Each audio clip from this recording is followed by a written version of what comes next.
Greetings, viewers. It is I, Hilariously Scary, and today I have my annual icon redraw. I like to redraw my icon every year, and it has been a hot minute since I've made an icon redraw video. Like, I don't know what I'm doing. Because last year I was not posting, so when I posted my icon redraw, I was just like, hey guys, I'm depressed. And everybody was like, Sarah, you okay? And I was like, no. You can't see it, but I'm doing like finger guns and peace signs, so you know it's funny and not sad at all. But yeah, I used to do this every year, and I would talk about like my art goals and like what I think I improved on that year and what I want to improve on the next year. But I found that like that was kind of unhelpful, because like I would be like, oh well, I didn't accomplish anything I wanted to do last year, so how am I gonna accomplish what I'm gonna do this year? So I decided to like take art less seriously and just be like, hey, this is where I am. I think I just like kind of talked about life. So I think that's what I'm gonna do this time. Okay, I just wanted to say this is me actually halfway through filming the video. I ended up just kind of ranting about my mental health in this video. So if you are not emotionally prepared for that sort of thing, or do not want to hear that, like, I totally understand if this is not the video for you. I've improved a lot since 2021 started.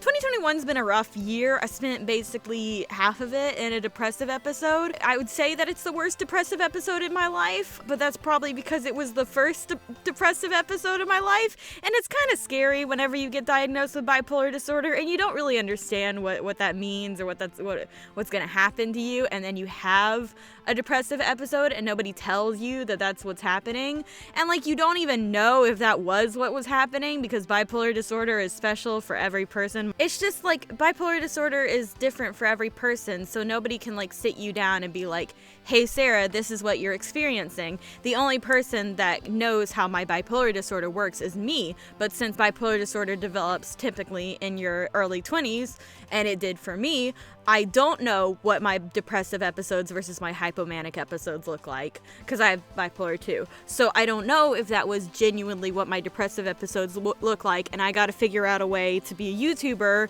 when there's gonna be whole spans of time where I don't want to make content and I don't want to talk or think about my OCs, but I don't know if that was just like that year it was bad. Like I genuinely don't know.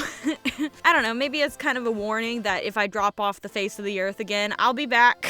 If like I'm in an episode right now, I'm more likely to become hypomanic than I am to be depressed, because I will say just the absolute most craziest things and just not realize how crazy it is that I've said that thing until afterwards, and like that's not something that you should do if you are a person on the internet. Like, I do genuinely need somebody looking over my shoulder and making sure that I'm not saying dumb stuff, because otherwise I will say dumb stuff, but I'm not trying to be like, well, that's just my bipolar disorder. It's like genuinely my fault whenever I say something irresponsible. And this makes me think about that 𝘞𝘩𝘢𝘷𝘦𝘳𝘴𝘦𝘦𝘳𝘢 song, Nobody, because I used to never listen to that song, and now like it's on every single one of my characters' playlists, and it's like, and I don't want your pity, I just want somebody near me. Guess I'm a coward, I just want to feel is it all right? I don't know. But like that feeling of like, I don't know how to talk about my mental health struggles without feeling like I'm trying to make excuses for myself or trying to gain pity from other people. Because I genuinely, like, I'm not saying this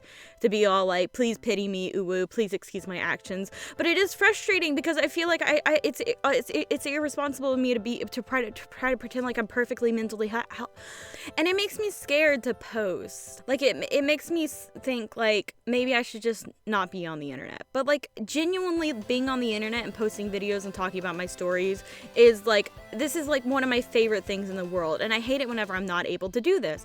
And so I've been thinking a lot about mentally ill people with OCs on the internet, because I keep on seeing this trend of people with mental illnesses who have OCs who start posting and making videos about it on the internet. And we do this thing where we post our videos on the internet and they start to get popular, and we've suddenly got all this feedback of people telling us that they like our stories, and that makes us so happy and we want to continue posting. And then for one reason or another, because we're mentally ill, it just blows up in our face and makes us end up feeling worse, and maybe we stop posting, and then people say like, it's okay, you can take your break, but but then you get in your head and you're like, I can't take a break, people will stop loving me, and like they'll stop loving my characters. And like I kept on seeing this trend.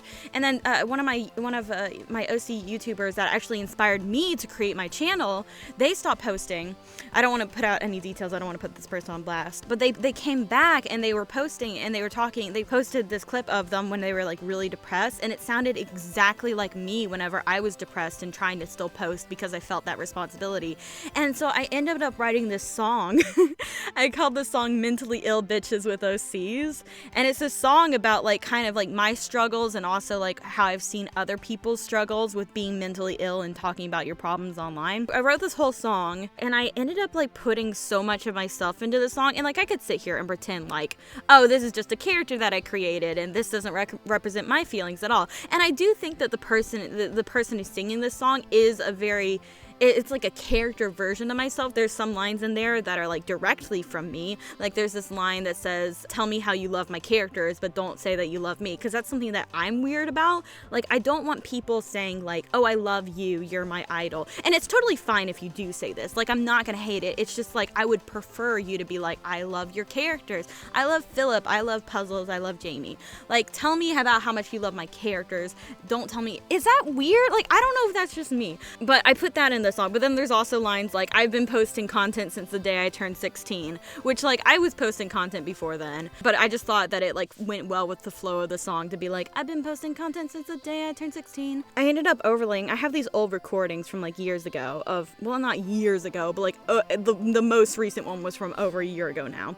And it's recordings of me being depressed versus me being hypomanic versus me being like somewhere in between trying to talk about it. And like I just overlaid these clips. You'll like be hearing the music and then there's like a recording of me in the background being like, nobody can stop me, I'm unstoppable, no cops, no rules, like that sort of thing. And then there's like another recording of me being all like, I'm so sad, I'm miserable, I hate everything. And it's just, I don't know, it creates this very interesting sound, but it also is a very vulnerable song. So I was like, maybe I shouldn't even post this song. But I did enjoy making it. And then another YouTuber that I follow posted a video talking about their mental health struggles, and I'm like, maybe I should post this song.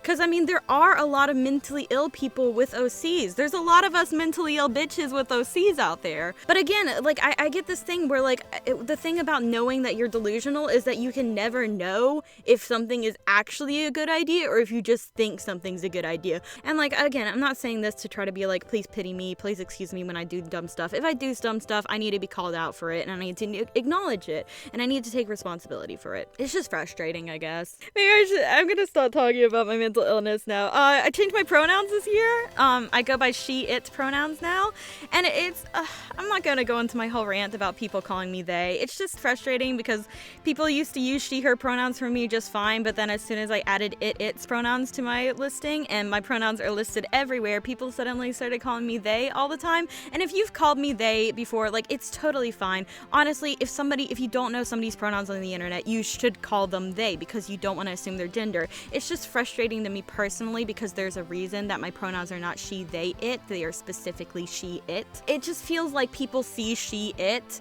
and see it as an opportunity to call me they. But whenever you see somebody has quote-unquote weird pronouns listed, that is not an invitation to call that person they. That is an invitation to call that person by their preferred pronouns. Because like, I don't want to get into it, but I did finally find a gender label that I feel accurately describes my gender, and I'm still trying to come to terms with all that because like for so long I was really holding on to the idea that I was cis, and so like the idea of like not being cis, and like obviously I don't know if you guys noticed this, but there's a reason that all my characters are suddenly trans. I guess I have a lot of internalized transphobia around the idea, and I don't want to like put my current gender identity on blast. Like I'm not going to tell you what it is. I don't really want to have to explain it or justify it. And I did just recently take this label, and even though I do absolutely love it and it's incredible, it's an incredible feeling. And I know a lot of people don't like micro labels, but I love the fact that there's a label out there that describes exactly how I feel about my own gender, and I can go to the tag on Tumblr and see other people with that same feeling, and it's just like, it feels like for the first time I'm finally comfortable with my gender. I've not felt comfortable with my gender for a really long time, and it feels annoying to even say that because like I've been so like, I'm totally cis. I've been the token cis friend for so long to finally be like, Hey guys. It's weird. Anyways, please call me 𝘞𝘩𝘦𝘬𝘦.